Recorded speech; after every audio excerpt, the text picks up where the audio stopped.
civilna gibanja odločno za odstop župana, plačljivo odlagališče, smeti pa v gozd. Na Lovrencu medgeneracijski center za vse generacije.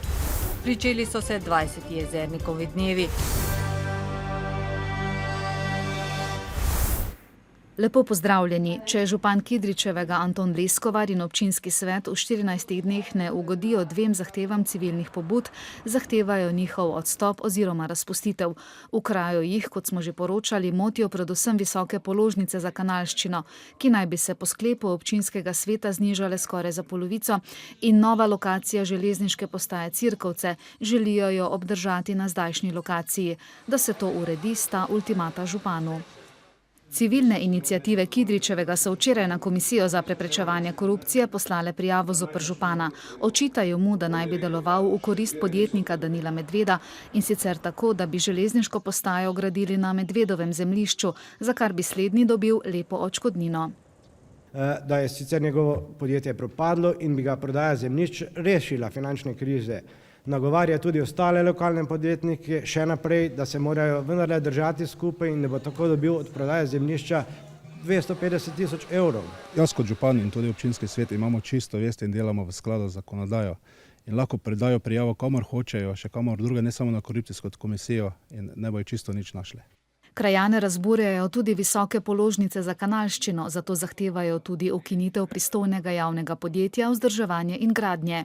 Župan Leskovar si je v to izkoriščevalno občinsko podjetje namestil svoj kader, nadzorni odbor postavil svoje ljudi, v svoji koaliciji ima 3 ljudi, ki mešetarijo z tem podjetjem. Infrastruktura, ki je zgrajena za sredstvi Evropske unije, mora upravljati lahko upravlja samo komunalno podjetje, ki je v 100% lasti občine ali občin. To se pravi, da so vsa komunalna podjetja, ki jih imajo občine ustanovljene, leglo korupcije. Civilna pobuda pa postavlja ultimat. Če občinsko vodstvo v 14 dneh ne bo ugodilo zahtevam, bodo zahtevali razpis referenduma za predčasne volitve. Pravico bodo iskali tudi na Ustavnem sodišču. S 1. julijem letos morajo krajani za odlaganje nekaterih vrst odpadkov v zbirni center Hoče - Slivnica plačati. Ukrep je še posebej razjezil podjetnike, ki morajo odslej za vse vrste odpadkov plačati. A pri Saubermacherju, ki upravlja zbirnim centrom, pojasnjujejo, da je plačevanje odpadkov zakrivila državna odmrznitev cen komunalnih storitev. Cene za odlog odpadkov pa je potrdil tudi mestni svet občine. To je zbirni center odpadkov v Slivnici. Od 1. julija naprej morajo občani za odložitev 7 vrst odpadkov, med njimi so gradbeni material, kosovni in biorazgradljivi odpadki, plačati. Z avtom sem šel na vago, pa na kilo. Tako da vejo jaz, no. Mislim pa, da je ugodno, tako da vse meni se zdi, da ni predrago to, ne. Za odpadke je treba plačati zaradi odprave zamrznitve cen komunalnih storitev, pojasnjujejo pri Saubermacherju, ki zbirnim centrom upravljajo. Nove občinske uredbe, ki jo je maja potrdil tudi hoški občinski svet, pa vsi krajani niso sprejeli z odobravanjem. Zastonj bo čiščenje, to, kar je bilo, mislim, kaj smo čistili po gozdovih, pa to bojo zdaj ljudje odlagali. Sigurno. Ogromno scenarije, ne. Pa tudi zdaj se že vidi, tu po polju dol se že mečajo. Uredba je najbolj razjezila predvsem podjetnike, ki morajo po novem plačati za vse vrste odpadkov. Zbirni center je del javne infrastrukture in je namenjen gospodinjstvom, ne pa pravnim osebam. Zato je v bistvu prišlo zdaj do te take velike razlike. Prej so brezplačno vozili v zbirni center, kar pa ni prav, ne? Ker z ustreznimi uredbami je določeno, da vsi povzročitelji industrija morajo poskrbeti za svoje odpadke. Lani so zbrali in predelali 1500 ton različnih vrst odpadkov in ustvarili 130 000 evrov stroškov, še dodajajo pri Saubermacherju. Letos upajo, da bodo končno pokrili stroške. Ob žalostnih podobah z naših polj, ki so predvsem v ravninskem delu severovzhodne Slovenije presušena, pridelek pa je pobrala suša, se vse bolj krepi vprašanje, zakaj v Pomurju in Podravju polj ne namakajo. Prav o tem so se pogovarjali na Borjaških dnevih v Ižakovcih. Bojraši so bili nekoč ljudje, ki so takrat, ko je Mura zelo narasla, iz vrp in jelš spletali butare, da bi zajezili grozečo reko. Danes je to le še etnografska prireditev. A dejstvo je, da bi Bojraše spet rabili, da bi prišli do vse bolj potrebne vode. To ugotavljajo tudi kmetje, ki so zaradi suše letos ostali brez koruze za živino. Ena od rešitev je namakanje. Tudi v neki normalnih letih še vedno so neki ciklusi v juliju, avgustu mesecu, ko dejansko nastane neka kratkotrajna suša. V takih primerih bi se dalo namakati. To je v začetku tedna napovedal in danes ponovil tudi resorni minister, ki po Pomurskem vodovodu za finančno perspektivo 2014-2020 napoveduje naslednji veliki projekt. Po mnenju strokovnjakov reka Mura lahko nekje namaka do 6500 hektarjev in to nam mora v naslednjih 7 letih tudi uspeti. Nekateri menijo, da se tradicionalnih poljščin, med katere sodi tudi koruza, v tako ekstremnih pogojih, kot so bili letos, ne splača namakati. Ampak se pravi, če bomo namakali, moramo iti v hortikulturo, torej poledel vrtnarstvo. Čeprav imajo nekateri pomisleke, češ da je Mura zaradi industrijskih odplak na območju Gradca v Avstriji preveč onesnažena.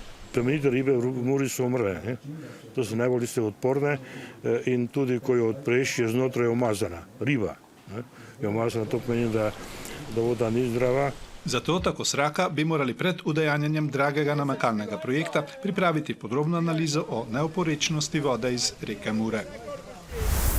V Velikem Rogatcu nad Lučami so se gasilci tudi danes ves dan borili z ognjem, ki je v nedeljo zajel gozd na težko dostopnem terenu. Poleg zgornjesavskih gasilskih društev so zjutraj na pomoč prileteli tudi 3 helikopterji, med njimi policijski. Požar se je razširil na 20 hektarjih, na terenu pa je bilo okoli 50 gasilcev. Na srečo pa je požar nad vasjo Studor pod Blegošem zdaj pod nadzorom. V noči iz ponedeljka na torek so domači gasilci še stražili na pogorišču, da ni bil travni ruši znova zagorelo. Tudi na Trstelju še vedno ostajajo požarne straže, saj je zaradi burje in ker na pogorišču ponekod še vedno tli nevarnost, da spet zagori. 6 gospodarskih zbornic vlado poziva naj ustavi nova davčna bremena, temeljito reformira javni sektor in izboljša konkurenčnost trga dela. Gospodarstvo potrebuje kisik, sporočajo. V 4 letih je bilo v gospodarstvu izgubljenih 90 000 delovnih mest, zvišanje postavke minimalne plače jih je po oceni Umarja odneslo 18 000. BDP se znova krči za 2,6%, opozarja 6 gospodarskih zbornic. V skupnem pismu vladi Alenke Bratušek sporočajo, da je načrtovano dodatno obdavčenje skrajno nevarno. Ne le za gospodarstvo in delovna mesta, poudarjajo, temveč posledično tudi za financiranje javnih storitev in socialne varnosti. V Zvezi svobodnih sindikatov so se odzvali na predlog ukrepov za povečanje konkurenčnosti in gospodarsko rast, ki so jih napisali predstavniki 6 delodajalskih organizacij in jih poslali vladi. Kisik za gospodarstvo je naslov dokumenta, ki je dolg 16 strani in je bil danes tudi objavljen. Gospodarstveniki so v njem proti kakršnikoli novim davkom, zavzemajo se za zmanjšanje javnega sektorja in odpravo birokratskih ovir. Sindikati so že sporočili, da se s predlaganimi ukrepi ne strinjajo in bodo do konca meseca predsednici vlade poslali svoj predlog. V Lovrencu na Pohorju pa so danes pripravili dan odprtih vrat medgeneracijskega dnevnega centra. Ta deluje 2-krat na teden od junija letos, trenutno tja redno zahaja 12 ljudi.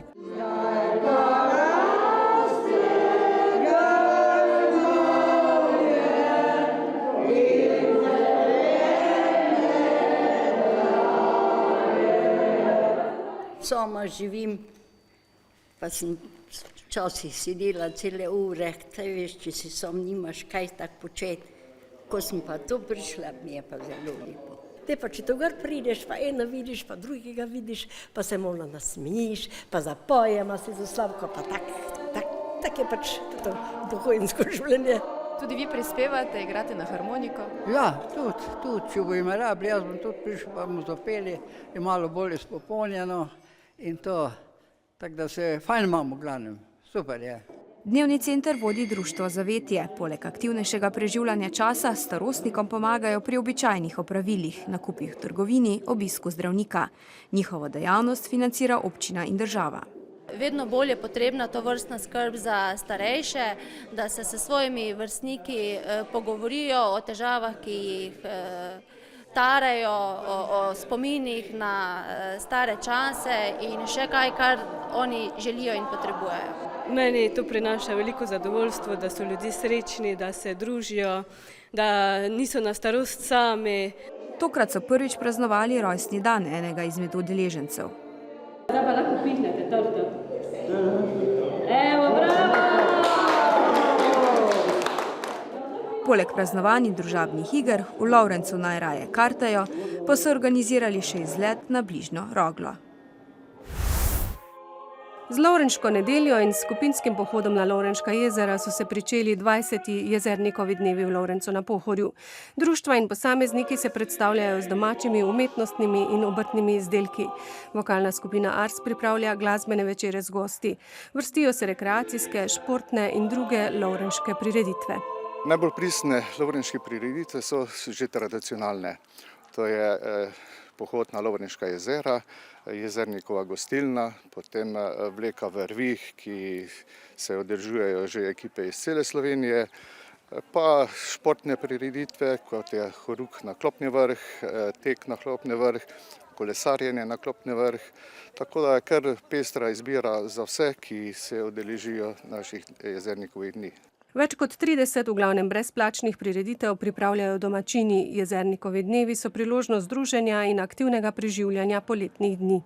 Jezernikovi dnevi trajajo čisto do zadnje sobote v avgustu, to je letos 31.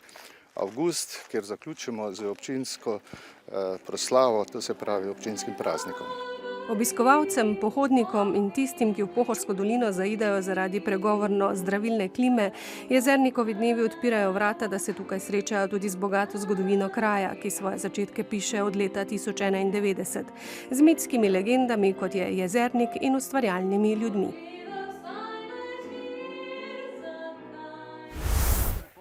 Mlada slovenska nogometna reprezentanca do 21 let bo v sredo na domačem terenu v Velenju začela kvalifikacije za nastop na Evropskem prvenstvu 2015. Priprave so Slovenci začeli v nedeljo, na njih pa ni branilca Čezene, Luka Krajnca in vezista Celja Blaža Vrhovca. Kavčič je zato seznama igralcev na čakanju v Mariboru poklical Tineta Kavčiča iz Gorice in Nejca Praprotnika iz italijanske Atalante. V skupini 2 so poleg teh ekip še Rusija, Danska in Bolgarija. Slovence pa po avgustovskem uvodu letos čaka še 6 tekem. Doma bodo izbranci Kavčiča igrali še 10. septembra. Zdaj same kvalifikacije, kaj nam bojo prinesle, mi imamo velik motiv, fantje, tudi to je liga, 5 ekip je, imamo 10 tekem, gremo tekme do tekme, bomo videli. Zdaj razlika, če me vprašate med to generacijo prej, pa zdajšnjo je v tem v glavnem, da prej je bilo 6-7 igralcev zunaj, ne. Zdaj pa zelo malo, ne. Tako da prihajajo vsi glavne z naše lige in to bo treba narediti preklop. V Evropi se igrajo malo drugačne.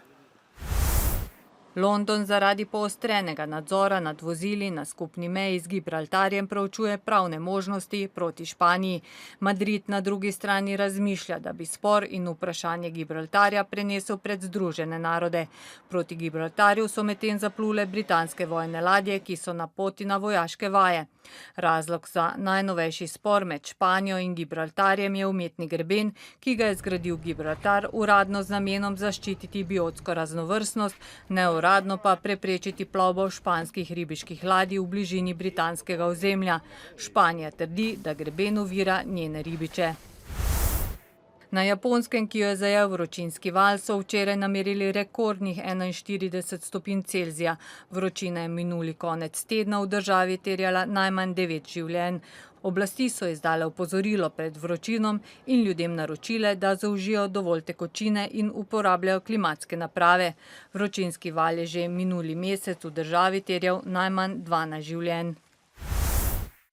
Danes zgodaj zjutraj se v srednjem delu Floride v tleh pojavila široka jama, zaradi česar se je delno vanjo sesedla vila, del druge vile pa še tone v jamo. Priče so povedale, da so slišali zvoke pokanja, v zemlji pa je takoj nastala vidna razpoka. Vilo so nemudoma izpraznili, dogodek pa ni terjal nobenih žrtev. Oblasti pa zdaj skrbi še del druge vile, ki tone v jamo. Vodja tamkajšnjih gasilcev je povedal, da je premer jame med 12 in 15 metrov, menijo pa, da se jama še poglablja. Iz varnostnih razlogov so oblasti izpraznile tudi sosednjo vilo. V Lizboni so poskrbeli za prav posebno turistično atrakcijo. S tako imenovanim amfibijskim vozilom z imenom Lola se turisti ne le vozijo po ulicah, temveč z njim zajadrajo tudi po vodah reke Tagus. Na videz sicer gre za povsem običajen šolski avtobus, le da se ta pred spustom v vodo, kot pravijo tamkajšnji domačini, spremeni v velikanskega podvodnega konja, ki pluje po reki, potniki pa si lahko nekatere znamenitosti mesta ogledajo kar iz vode. Pretežno oblačno bo, predvsem na severu in zahodu bo občasno še rahlo deževalo, popoldne bo dež postopno povsod ponehal. Temperature bodo od 12 do 17, čez dan na severovzhodu okoli 17, drugod od 19 do 25 stopinj Celzija. V četrtek zjutraj se bo povsod zjasnilo in čez dan bo precej jasno. V petek bo pretežno jasno, postopno bo topleje.